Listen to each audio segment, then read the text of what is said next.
desde el requisito 1 hasta el requisito 5. Llevo yo el día siguiente, llevo los requisitos del 1 hasta el 5. Viene, te dice de vuelta al agente público, no, hoy cambió. Usted tiene que presentar del 1 hasta el 15. Ven ustedes que ahí entonces el ciudadano va a estar sujeto a una arbitrariedad y no al principio de legalidad, porque van a cambiar las reglas de juego cuando a una persona, a un agente, etcétera, pueda tener una idea antojadiza de la situación. Entonces, el ciudadano necesita reglas claras de cómo va a comportarse y qué tiene que cumplir con respecto a la administración pública.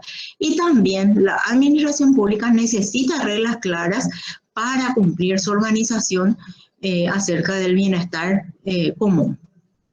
¿Quedó clara la respuesta, Gustavo? Completamente clara, le agradezco mucho, profe. Ciertamente ese era algo que me confundía, pero ahora me quedó bastante claro. A usted le agradezco la pregunta. Muchísimas gracias por su intervención. Bueno, entonces ahora si me permiten, vamos a compartir pantalla. Si hay preguntas de la clase anterior, pueden intervenir cuando así lo consideren.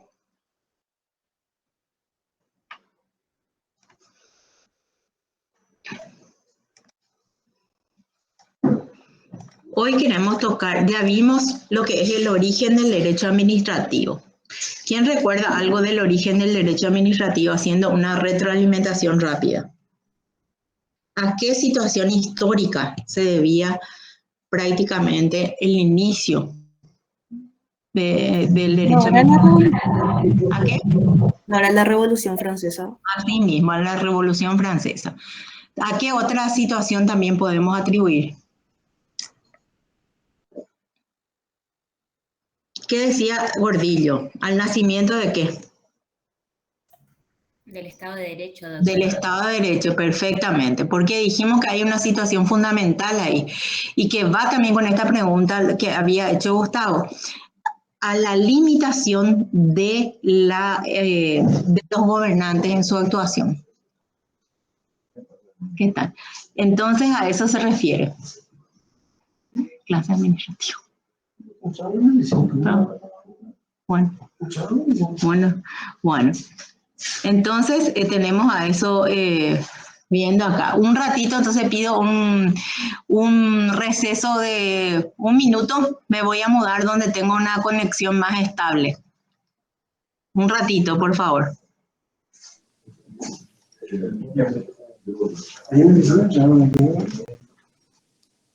Buen día para todos, ¿cómo están? Buen día, doctor. Buen día, doctor. Buen ¿Qué día, tal? ¿Cómo están? Buenos días, doctor. Bien, bien. Mientras aguardamos Buenos días, doctor. a la doctora, podemos continuar un poco con el tema del principio de legalidad, la cuestión que hizo el compañero Gustavo.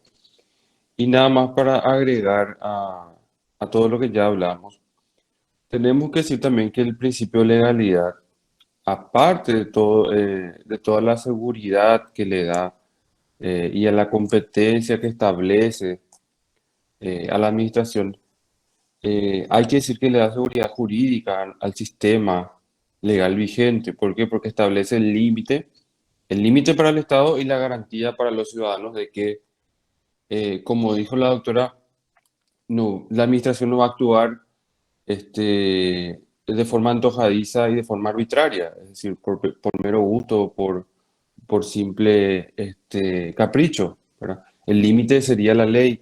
Y desde el momento que se crea el Estado de Derecho, que conocemos actualmente el Estado de Derecho, o la forma de Estado que tenemos actualmente, que conocemos como Estado de Derecho, se establece entonces ese límite y también de esa manera se garantiza que el Estado y los ciudadanos están sometidos de igual manera ante la ley. Y a eso se refiere el Estado de Derecho, ¿verdad? Todos estamos sometidos de igual manera ante la ley.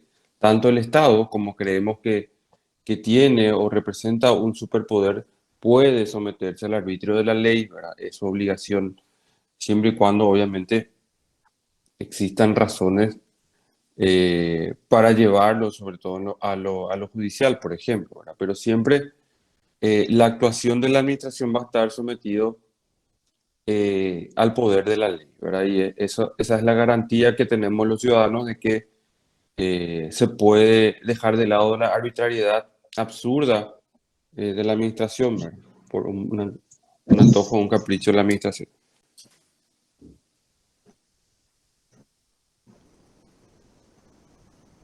No sé si hay alguna duda, alguna consulta. Creo que la doctora ya está. Intervenir otra vez. Gracias, profe Oscar. Dale, profe.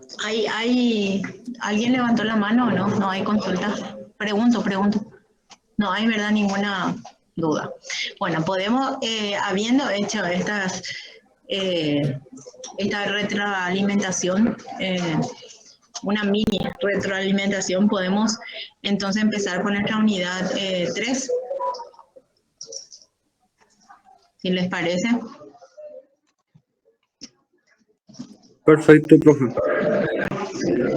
Bueno, vamos a hablar entonces de la actividad jurídica administrativa.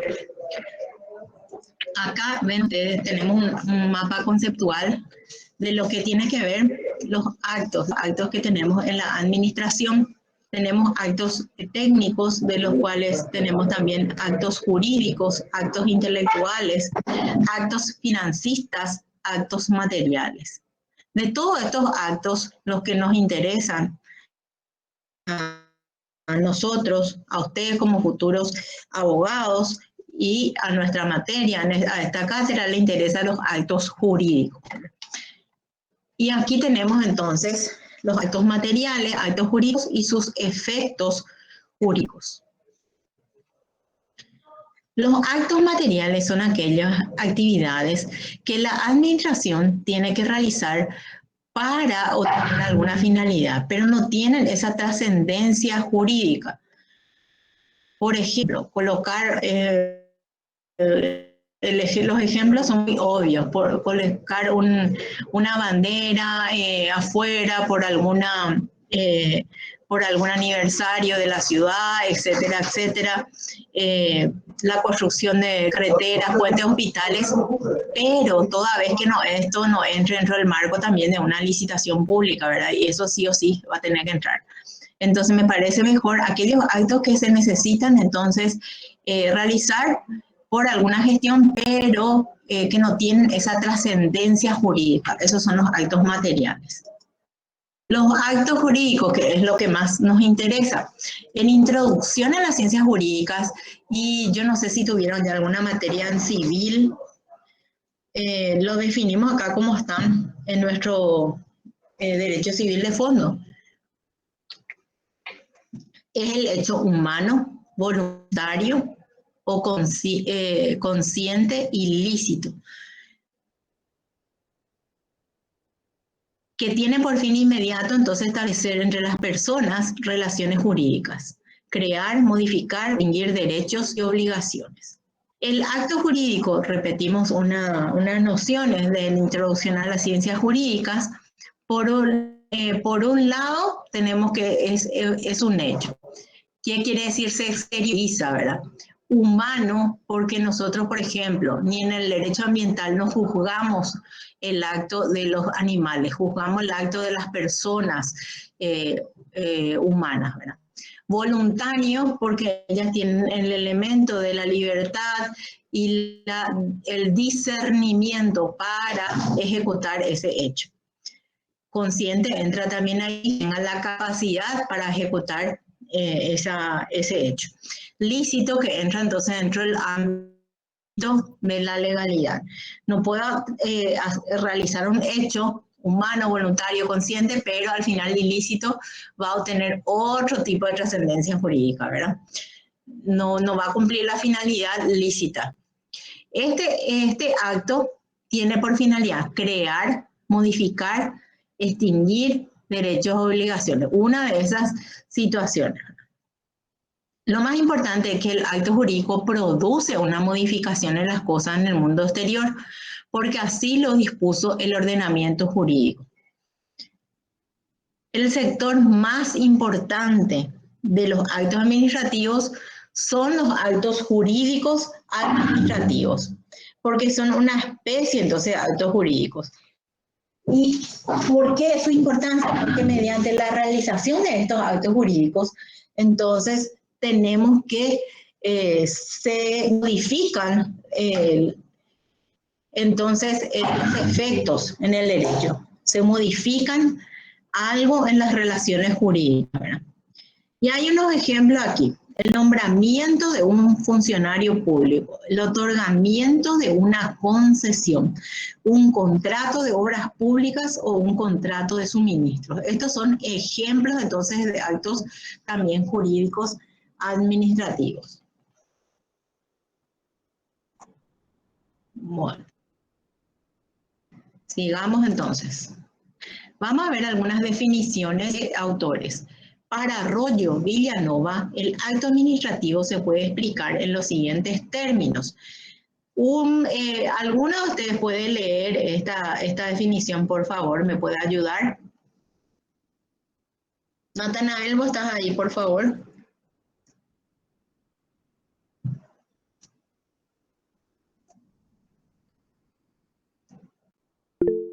Natanael, ¿estás por ahí? Profe, si gusta puedo leer. ¿Y Natanael no está por ahí? No, no está. Bueno, entonces, Luz... Están en el chat, pero se Presente, escribió. pero no puedo hablar, está resfriado, dice doctora. Bueno, entonces, Luz, ¿sos? Sí. ¿O quién me dijo puedo leer? Si puede leer, por Andrea favor. fue la que se ofreció, doctora. No, profe. Bueno. Sí, Actos escuché, administrativos. por favor. Para Arroyo Villanova, el acto administrativo se puede explicar en los siguientes términos. Entendemos por acto administrativo un hecho jurídico que por su procedencia emana de un funcionario administrativo. Por su naturaleza se concreta en una declaración especial y por su alcance afecta positiva o negativamente a los derechos de las personas individuales o colectivas que se relacionan con la administración pública. Estoy escuchando una conexión inestable. ¿Es mía o es de la...?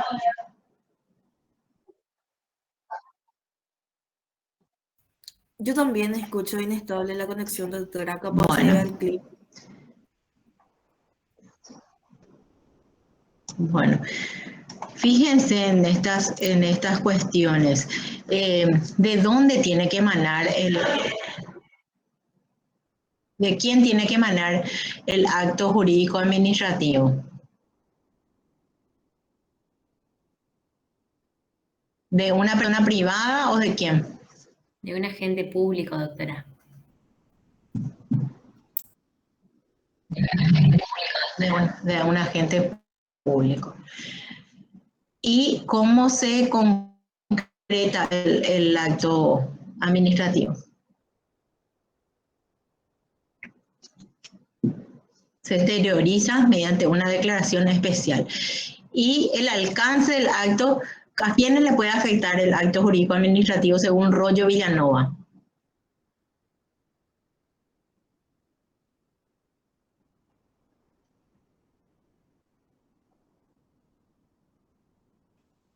¿A una persona o a un grupo de personas?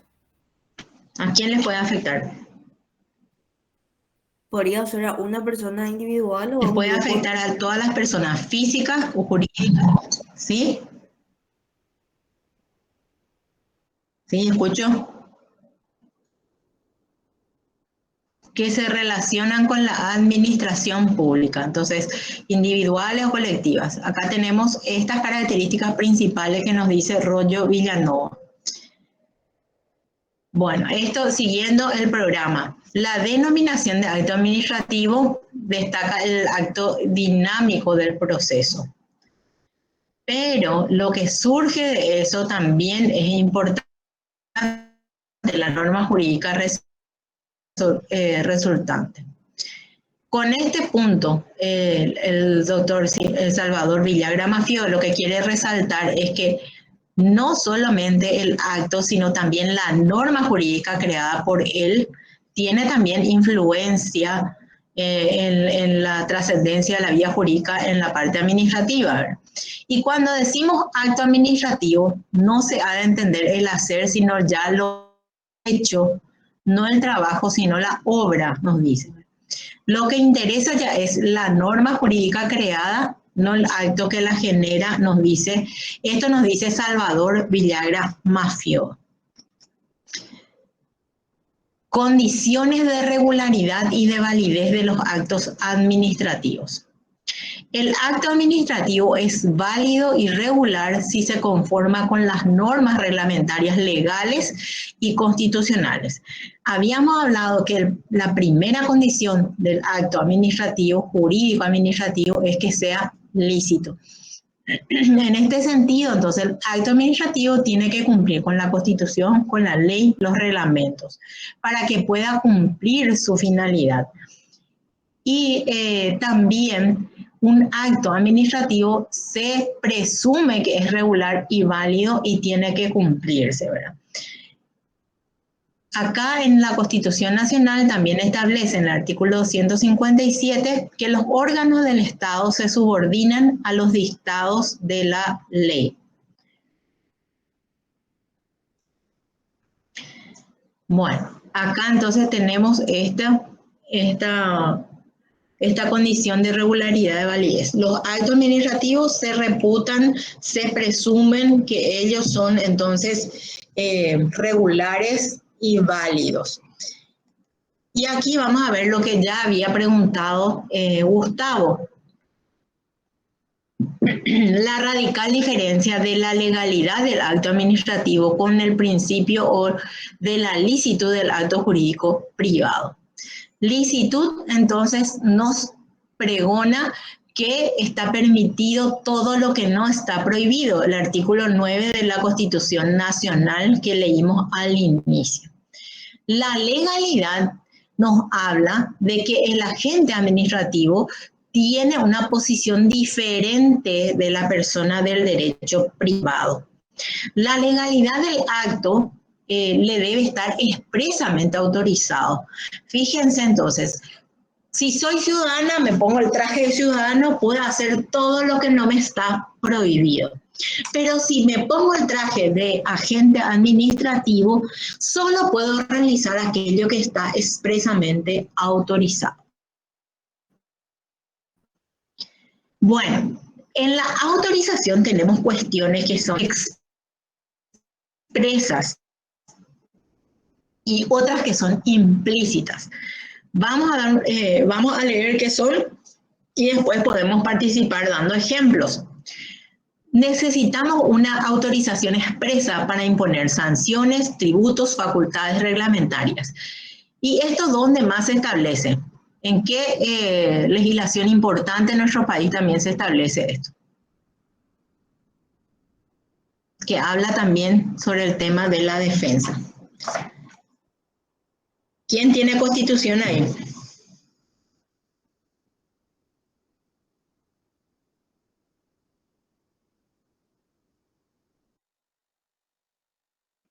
Podemos citar legalidad tributaria, donde dice que no hay tributo sin que esté expresamente establecido en la ley. Tenemos otro principio también, que dice también dentro de la Constitución Nacional que ninguna persona puede ser, por ejemplo, sancionada, pero sin antes haberle dado el derecho a la defensa. Para todas estas situaciones que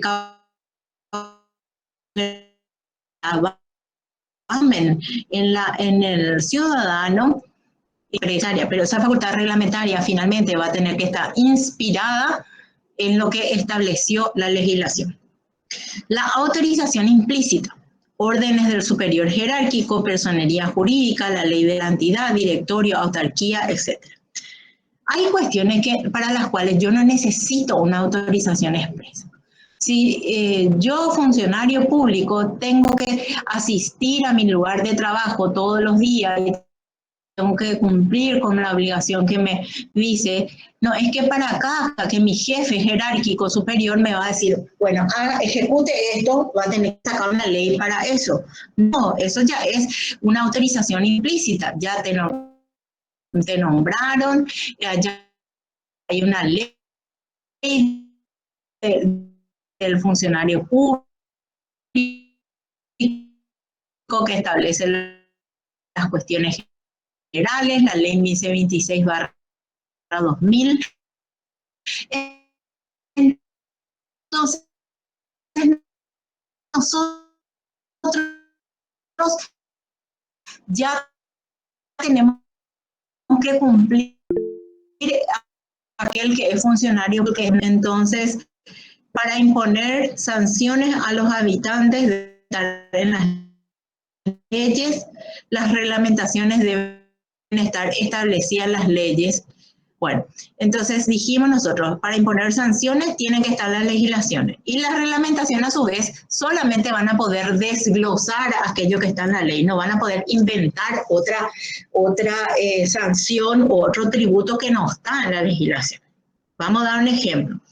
Si la ley tributaria nos dice, usted tiene que pagar el tributo por la adquisición de un auto lujoso y tiene que pagar el 10%, entonces la reglamentación no nos va a poder establecer usted que pagar por el auto lujoso 20%. No, la reglamentación nos puede decir, bueno, usted tiene que pagar el 10% y de eso lo puede hacer financiado, por ejemplo, en 3 pagos.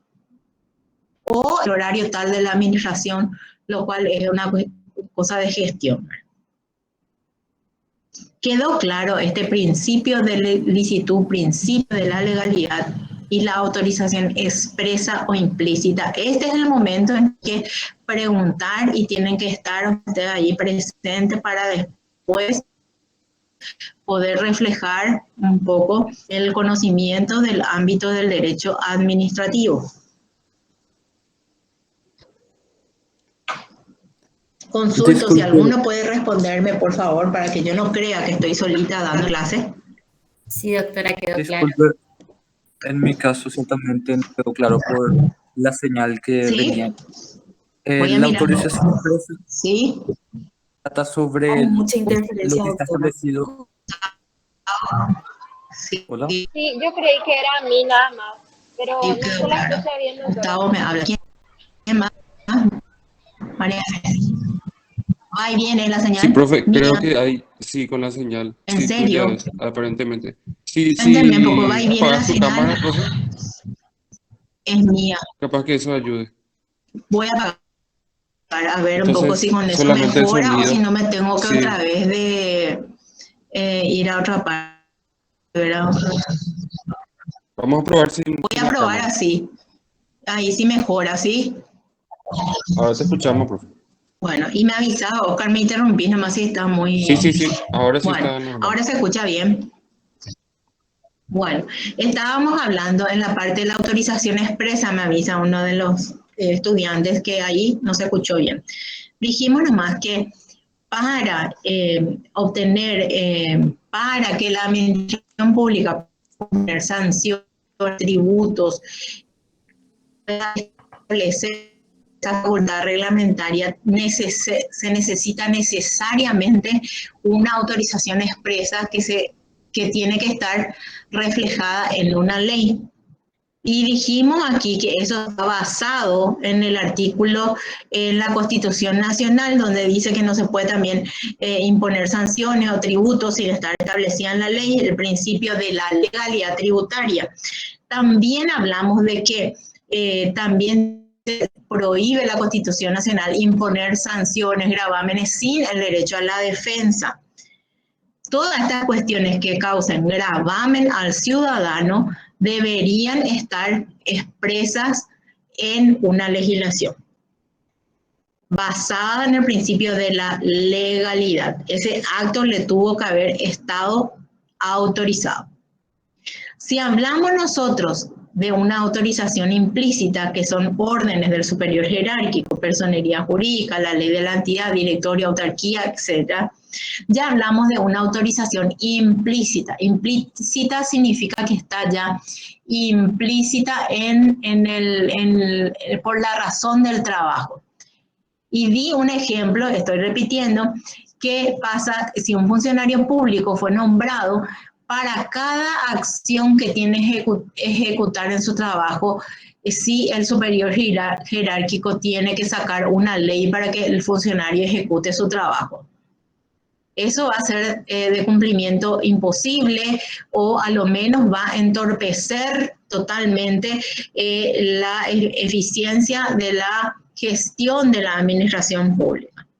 Entonces, para esas cuestiones no se necesita una autorización expresa, sino que ellas ya son derivadas. Por ejemplo, el funcionario nombrado tiene que realizar todo lo que está establecido de manera general en la ley del funcionario público, la ley 6.026/2000. ¿Se entiende esto? Ahí se escuchó mejor. Sí, se escucha bien. Profe, yo estoy transmitiendo la presentación. Bueno. No sé si es el Espera mismo. que yo voy a poner nomás otra vez. Ah, bueno, voy bueno, a poner yo. Sí. Dale. Porque me perdí ahí en el... Voy Ahí ya a está. Sí, poner, ahora sí. pues yo estaba transmitiendo y después al sacar mi cámara Sí. Bueno, entonces acá está el principio. Hasta acá estamos claros, señores. ¿Se me escuchó mejor ahora? Por favor, me avisan. Ahora está mucho mejor, doctora. ¿Está bien? Sí, profe, ya se le escucha bien. Bueno, Una me pregunta, alegro. profe. Bueno, entonces podemos avanzar. ¿Cómo? Una consulta antes de avanzar. Sí. Un acto administrativo puede realizar entonces prácticamente cualquier funcionario público a nivel de administración, siempre que esté establecido en la ley. Pero una resolución administrativa, ¿quiénes pueden realizar y en qué situaciones? ¿O a qué se refiere realmente una resolución administrativa? ¿Se me está escuchando? Bueno, una resolución administrativa, sí, lo estoy escuchando. Vamos a dar lo que se llama también la facultad reglamentaria, basado también en el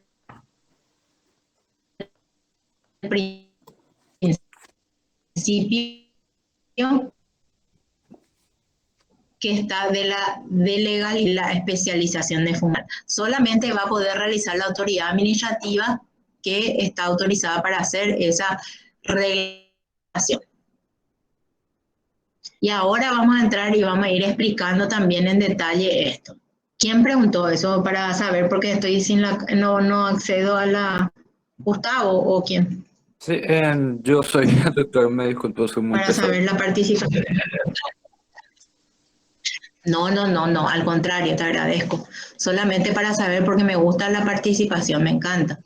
Bueno, acá entonces hablamos también la condición de fondo, radical diferencia de la legalidad del acto administrativo, de la licitud del acto jurídico privado, de fondo o contenido u objeto del acto. La medida de la autoridad administrativa debe estar autorizada. Esto es lo que acaba de preguntar justamente Gustavo. La medida que realiza la autoridad administrativa tuvo que haber estado ¿ahogada en dónde? Pregunta a la clase. ¿Dónde tiene que estar autorizada? ¿Cómo? Se cortó, doctora. ¿Será que puede hacer La nuevamente? Bueno, ahí ¿se escucha o no se escucha lo que estoy hablando? Ahí sí, doctora. ¿No se escucha? Puede Porque que me sea tengo mi que señal, mudar pero no estoy entonces escuchando de yo. lugar. No, creo que la mía está en forma intermitente. Bueno, entonces lo que consulto a la clase es lo que realiza la autoridad administrativa, la medida que toma la autoridad administrativa, debe estar autorizada. ¿Y autorizada en dónde? Esa era mi pregunta. En la ley, en la Constitución, en diversos, o sea, en las leyes, escrito. En las leyes, en la ley. Exactamente, en la ley. Justamente aquí abajito de la presentación nos dice, la condición de obrar es conferida por la ley a la autoridad, basándonos en el principio de legalidad. Entonces, para que obre en forma lícita la autoridad, tiene que estar, esa facultad tuvo que haber estado determinada por la ley. Este elemento fáctico es esencial. También una norma jurídica no referida a hechos que constituye su fundamento, tanto como la autorización a hechos que constituyen su fundamento, tanto como la autorización misma. El elemento fáctico nos refiere a que lo que dice la norma, establece la norma, tiene que estar entonces también vinculada a los hechos, a eso se refiere, ¿verdad? No se concibe entonces también una norma que se dicta, entonces no referida a hechos que constituyen su fundamento. El considerando que tenemos nosotros en las resoluciones administrativas, tenemos entonces los actos formales, como los decretos, las exposiciones de las disposiciones legales y reglamentarias que se encuentran en el considerando. En los actos administrativos informales basta una indicación somera. Pero acá nosotros tenemos que también fijarnos en la motivación de los actos administrativos y fijarnos en lo que establece la nueva legislación 6.715, que establece ya que eso es obligatorio, ¿no? En este caso, el considerando es referido a los hechos, pero aparte nosotros tenemos también la motivación, que es explicar por qué se dictó y en qué se fundamenta el acto. Y en este caso, entonces, del considerando, entonces, lo que se refiere es a la exposición de disposiciones legales, algunas reglamentarias y a qué ellos se refieren. Bueno, tenemos acá un considerando para que ustedes se fijen, para un ejemplo, ¿verdad? ¿Hay alguno de ustedes que se dedique, por ejemplo, a la parte, ya tenga experiencia en litigio, en legislaciones, etcétera?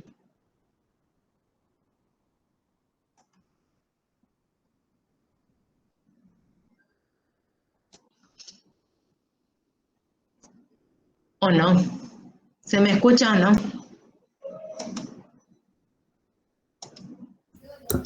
Yo, ¿Están doctora, siguiendo? escucho con muchísima interferencia y no sé si es mi señal o es la tuya. En mi caso Bueno, también es pero, lo mismo, profe. bueno, voy a probar y si me muevo en otro lugar nuevamente.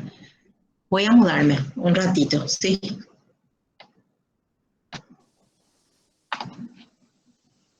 Me mudo nuevamente, algo está pasando.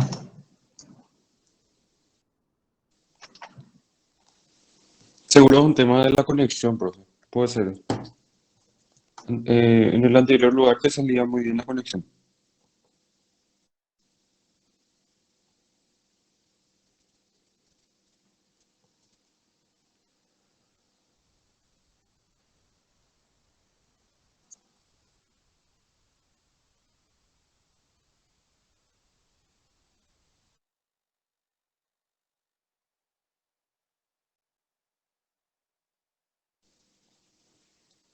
Bueno, en relación a la cuestión que tocó Gustavo, que tiene que ver con las resoluciones administrativas, resulta que las instituciones que fueron creadas normalmente tienen en su ordenamiento, o sea, su código de organización o ley, que la crea, quienes están autorizados a emitir resoluciones administrativas. Normalmente una institución está compuesta de un superior jerárquico y también el área jurídica, ¿verdad? Quienes emiten las resoluciones son los superiores jerárquicos con dictámenes de asesoría jurídica de la institución, ¿verdad? Ese es el procedimiento normal para emitir resoluciones administrativas, ¿verdad? Existe un previo dictamen de la asesoría jurídica, pero quien tiene la última palabra es el superior jerárquico, quien está autorizado legalmente entonces a emitir resoluciones administrativas, ¿verdad? No sé si se me escuchó, si Gustavo está por ahí. No sé si respondí Sí, sí. a la pregunta. Sí, sí, profesor, le agradezco muchísimo, ha aclarado completamente mi duda. Entonces, están autorizados por ley, esa es la condición de fondo, que estén autorizados por ley a emitir resoluciones. En algunos casos necesitan previo dictamen de la asesoría jurídica o en otros casos directamente se emite la resolución, se emite la resolución con una autorización ya expresa de la ley, ¿verdad? Es la ley la que le autoriza entonces a algunos funcionarios, no todos, la posibilidad, la facultad o la competencia en realidad a emitir este tipo de resoluciones. Perfecto, clarísimo. Muy agradecido con usted. Bueno, mientras guardamos entonces, la autora está queriendo compartir con ustedes una resolución administrativa. En este caso tiene que ver con no sé si alcanzo a ver un decreto.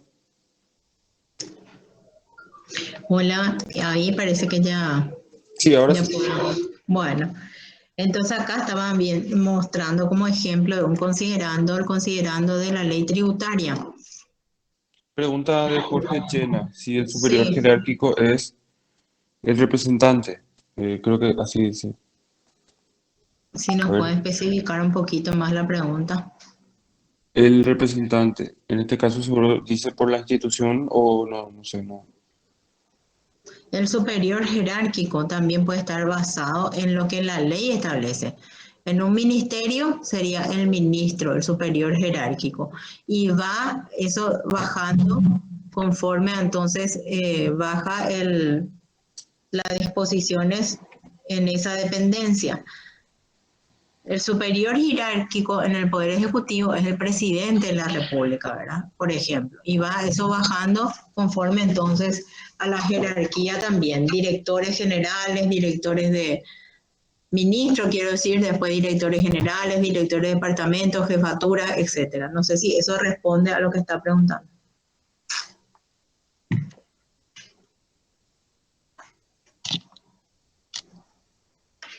Bueno, acá me están escuchando, ¿verdad?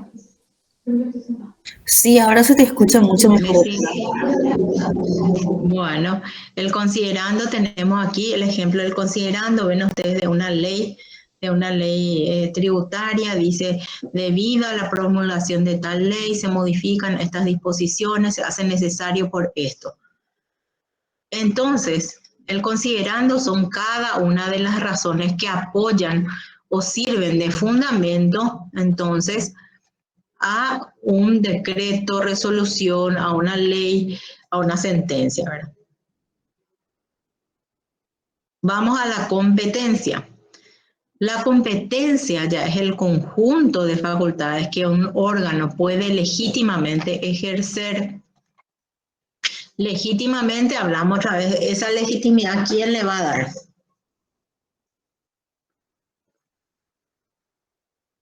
Si hay un órgano que puede realizar ciertas o determinadas cosas, ¿en qué va a estar basada su legitimidad?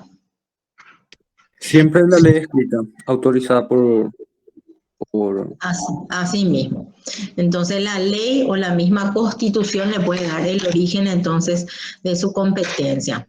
Y esta competencia se ejerce en razón de la materia, el territorio, el grado y el tiempo. Toda la doctrina coincide en que la competencia en principio es improrrogable. No se puede, por ejemplo, conceder a otro órgano que no sea el que está establecido por la misma legislación. Y en este caso, hay quienes también piensan que la competencia debe surgir de la norma legal expresa. Y hay otros que consideran que puede surgir expresa o implícitamente de una norma legal. Gordillo considera que puede surgir en forma implícita del objeto o fin del mismo órgano. Y a esto algunos autores lo llaman principio de especialidad. Ahí, profe Oscar, vos podrías dar un poco un ejemplo de lo que podría ser competencia y otro de lo que ya sería con el principio de especialidad. Sí, doctora, a ver, en relación, un ratito porque Sí. no puedo ver lo que aparece en pantalla, un ratito. Ah, bueno. Me dijiste en relación a la competencia. Sí. Sí, Algunos consideran, yo estaba diciendo, Oscar, que sí, algunos consideran que la competencia tiene que surgir de la norma legal expresa, pero hay otros que dicen que puede surgir expresa o implícitamente de una norma legal, y eso nos dice Gordillo. Y a esto último, entonces Gordillo lo llama principio de especialidad. Un ejemplo más de competencia en el rigor de la palabra y un ejemplo de competencia basada en el principio de especialidad. en materia de competencia,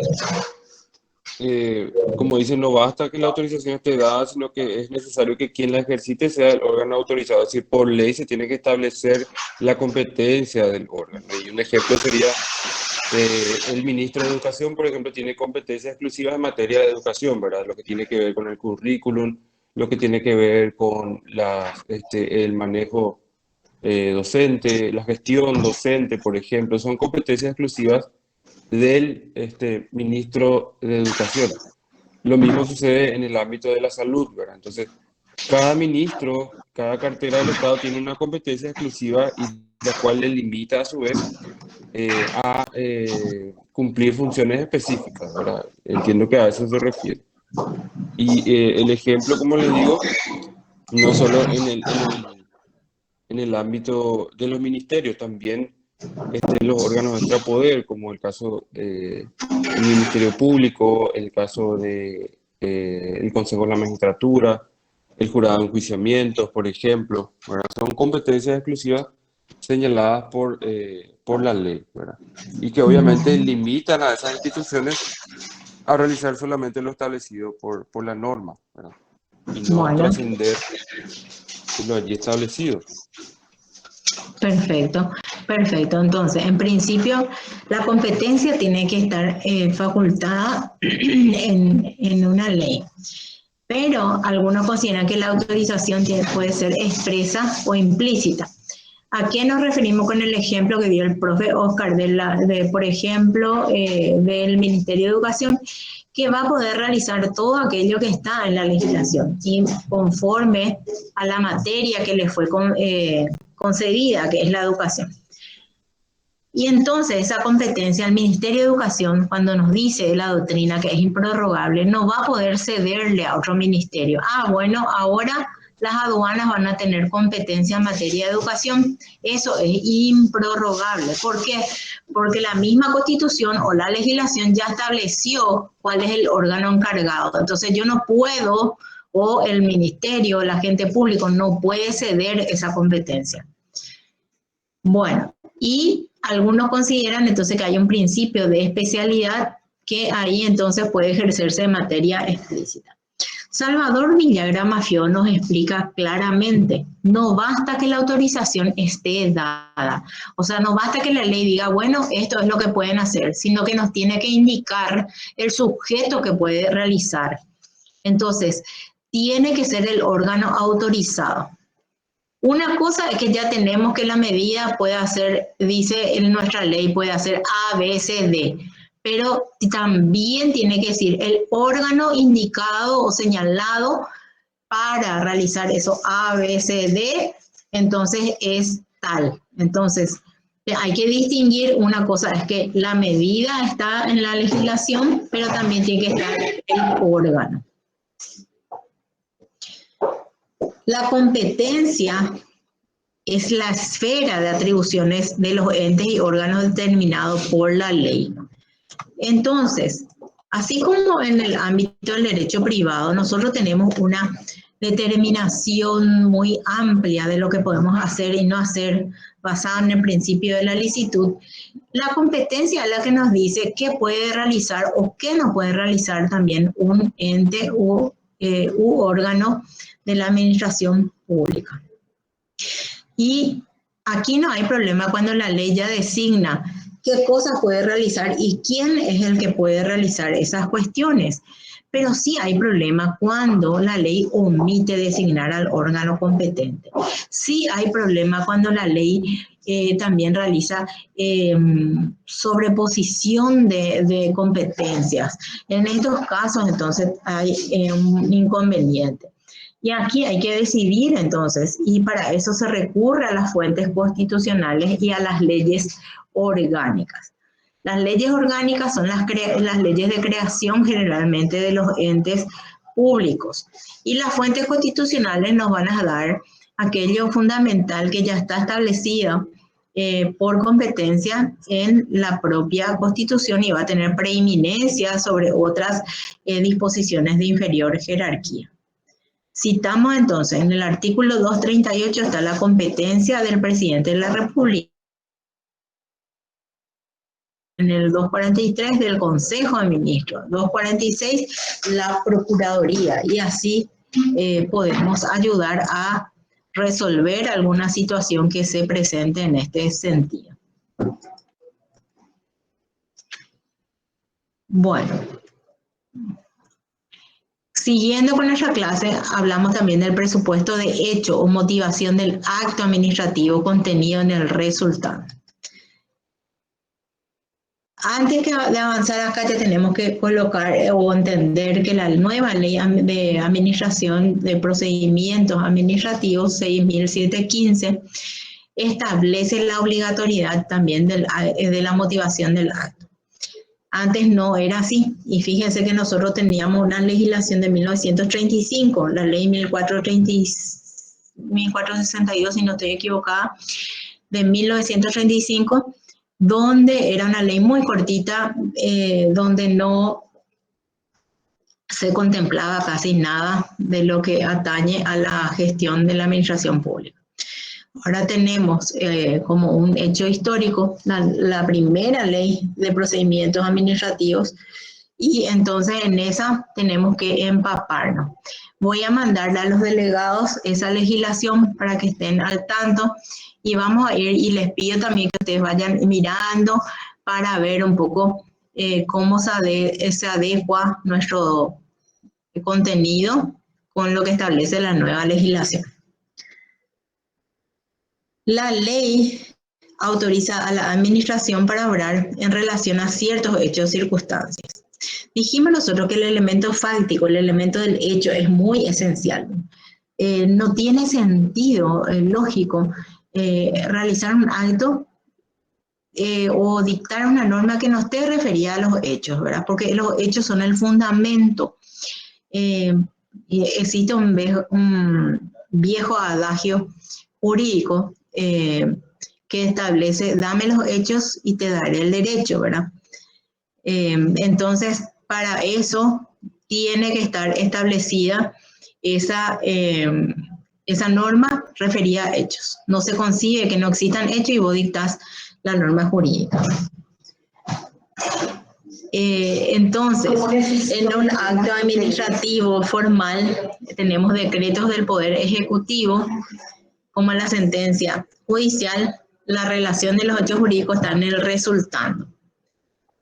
Y también se denomina con propiedad motivación del acto, porque es el conjunto o complejo de motivos que obliga a la autoridad fundada en la ley o reglamento a emitir el acto.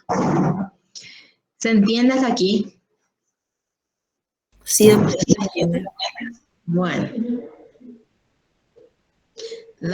Quiero decirles un poco un ratito y quiero recordar el adagio este que les dije, Dabo Nis, Dabo Ius, parece que era. Dame los hechos, voy a googlear un ratito.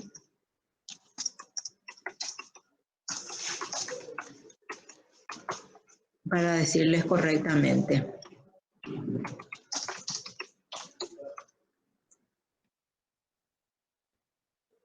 Dani factum, dabo tibi jus, así era. Dame los hechos y te daré el derecho. Eso existe, ¿verdad? O sea, ¿por qué surge la norma? Porque hay un hecho que se necesita, entonces, legislar o resolver, ¿verdad? En un acto administrativo formal, entonces dijimos, en los decretos tenemos el resultando. Y entonces, para concluir qué son la motivación, entonces el conjunto complejo de motivos que obliga a la autoridad fundada la ley o reglamento a emitir el acto. La forma es la manifestación exterior del acto, el modo como se exterioriza la voluntad administrativa. Y entonces es cómo nosotros presentamos el acto y qué formalidades o qué requisitos establece la ley para que ese acto sea válido con respecto a la forma que exige. Supongamos que la norma nos dice que para los contratos, etcétera, que para un determinado tipo de contrato necesita que sea por escrito. Bueno, ese es un requisito formal. Hay otros casos donde establece que puede ser también verbal, órdenes de superior jerárquico son verbales. El de policía de tránsito no hace falta que sea por escrito, te hace una seña y vos tenés que seguir entonces esa seña, ¿verdad? En cuanto a la forma, tenemos una división también que son ab substantiam, ab solemnitatem y ad probationem, ¿verdad? Básicamente son dos cuestiones. Una en que la forma es esencial para la validez del acto jurídico y otra en la cual no es esencial la forma para que pueda ser tenido como válido el acto jurídico. La forma puede ser expresa, la escrita, como la orden de detención de las personas. Implícita, el caso de una autorización para instalar una estación. Esto está mal porque, les voy a decir por qué. No, es implícita porque antes de poner una estación de venta de combustible, tuvo que haber hecho todo un proceso sobre todo de adecuación a las leyes, ya sea ambientales, tuvo que haber hecho un proceso de pedir la aprobación también municipal, etcétera, etcétera. No es implícita, a lo que se refiere es cuando tenemos una estación de venta de combustible que fue objeto de la autorización expresa, entonces implica que tiene que tener un depósito de materiales inflamables. Pero estas cuestiones que tienen que estar en su plan de gestión ambiental, ¿verdad? Tiene que estar establecido. Implícita sería más bien lo que nosotros dijimos, por ejemplo, las autorizaciones del superior jerárquico, etcétera, ¿verdad? Eso sería mejor un ejemplo de lo implícito. Y un ejemplo que podríamos agregar también, profe, puede ser lo del registro de conducir, ¿verdad? Que es una autorización implícita a conducir justamente, ¿verdad? Sí, o sea, una vez cumplido. Claro, con los requisitos ahí entonces. para obtener el registro de conducir ya es una autorización implícita que uno pueda conducir. Sí, está bien, está bien. Bueno, la ficta. La sanción ficta. Ante el silencio de la administración no puede hablarse con propiedad de un acto tácito. El silencio no puede constituir un acto jurídico administrativo. ¿Qué pasa entonces si hay silencio de la administración? Nos dice la Constitución. Entonces, en ese caso se interpreta como denegada la petición. No es que interpretamos como que nos dieron la petición. A ver un poco dónde está eso en la Constitución. Bueno, aquí en el artículo 40 dice: toda persona, individual o colectivamente y sin requisitos especiales, tiene derecho a peticionar a las autoridades por escrito, quienes deberán responder dentro del plazo las modalidades que la ley determine. Y aquí tenemos lo que es la sanción ficta. En este caso, entonces, se reputará denegada la petición que no obtuviese respuesta en dicho plazo. Esto es importante, ¿por qué? Porque aquí entonces el abogado administrativista va a tener entonces abierta la vía para ir ya a lo contencioso administrativo. Si es que no existe recurso ya previo en dicha dependencia pública. Entonces, la administración no nos contesta, no nos dice ni sí ni no, no nos dice nada, entonces nosotros ya tenemos que interpretar que nos negó transcurrido un plazo que tenemos que mirar, sobre todo en la ley ahora 6.715 y en la ley también que unificó los plazos, que establece 18 días, entonces ya nos vamos a la vía contenciosa administrativa, si es que eso nos perjudica, ¿verdad? Entonces, el efecto del silencio de la administración no puede constituir un acto jurídico administrativo. Y en base a eso también se modificó una legislación en la parte ambiental donde se establecía que al negar había una sanción ficta positiva y eso se modificó por ser inconstitucional. Entonces, el silencio en sí no puede constituir acto jurídico administrativo. O sea, la regla tiene que ser que la administración pueda contestar tu petición positiva o negativamente, ¿verdad? Pero si la administración guarda silencio, tampoco entonces el ciudadano puede quedarse con esa consecuencia negativa. Y en ese sentido, entonces trató de resolver, o sea, resuelve, mejor dicho, el artículo 40 de la Constitución Nacional. Bueno, el procedimiento y todos estos plazos, tenemos aquí la ley 46/10 que modifica la 1462 del 35, donde habla de 18 días. Y también a falta de previsión legal, en el Código Procesal Penal, por ejemplo, sigue el Código Aduanero, pero la mayoría de las legislaciones siguen lo que es a falta de ley orgánica que establezca o reglamento, sigue lo que establece el Código Procesal Civil, pero ahora tenemos que fijarnos en qué establece su ley orgánica y la ley 6.715 de procedimiento administrativo. Bueno, tenemos también un principio de moralidad. No hay precepto administrativo que nos diga que aquellos actos tienen que ser morales como condición de regularidad. ¿Por qué? Porque hay una presunción de que el derecho ya tiene que ajustarse a la moral. Y mediante el principio de la moralidad puede también sancionarse un acto con la nulidad según el artículo 33 de la Constitución Nacional. Bueno, en cuanto a los actos, las causas, pronunciamiento, quiero hablar de lo que se refiere ya estamos culminando. Vamos a hablar un poco a la causa, el concepto general y su identificación con el acto reglado y el discrecional. Los actos administrativos generalmente no tienen una sola causa, tienen un complejo de causas. ¿Por qué? Porque habíamos hablado que las materias que regulan la administración pública son muy diversas. Entonces, generalmente tienen un complejo de causas. Por otro lado, la ley le atribuye efectos jurídicos cumplidas las condiciones, se tiene por válido el acto.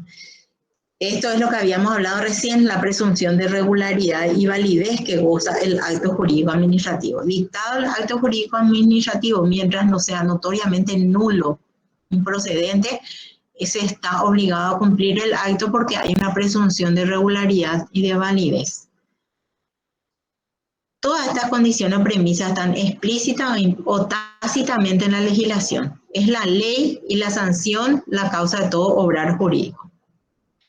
Por otro lado, también tenemos lo que es la causa final de los actos jurídicos administrativos, o al menos a las que deben aspirar todos los actos jurídicos administrativos. La causa final sería el bien común. Esos son los puntos, las orientaciones que deben señalar la finalidad del acto jurídico administrativo.